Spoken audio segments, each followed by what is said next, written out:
Today we are going to talk about ways to read the Bible.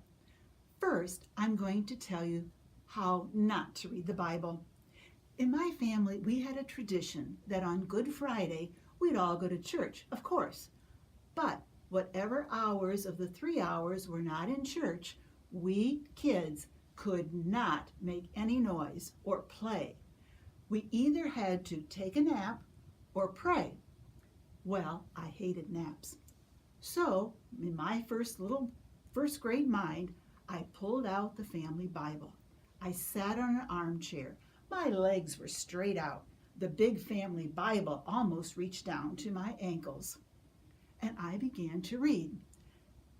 Of course, you always start on page 1, right?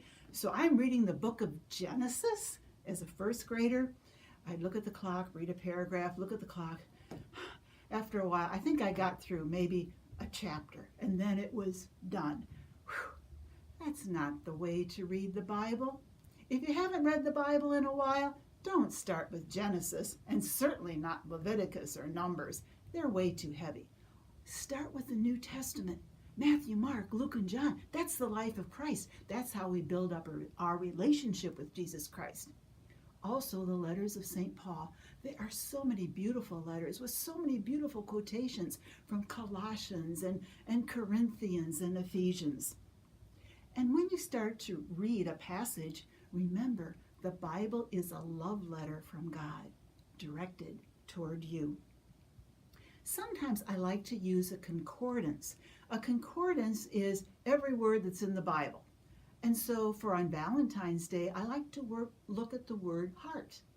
And I look at the hundreds of times the word heart is used. And I read through some of those quotations. It's sort of a thematic way to read the Bible. Lots of people do the daily readings. You can find those in your bulletin. Let's say the reading today is the 10 lepers. Enter into the story. Pretend you are a leper. Can you imagine that?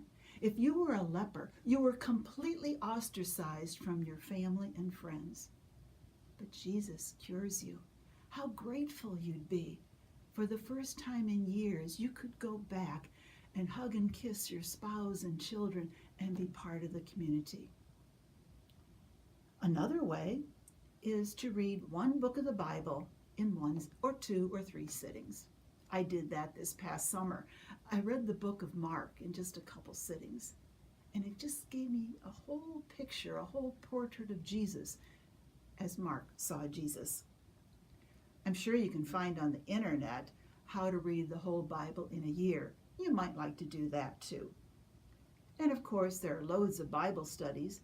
Right here in our parish, we are participating in a Bible study on Matthew at the present time. Well, whatever you do, remember, wherever you go, whatever you're doing, BYOB, bring your own Bible.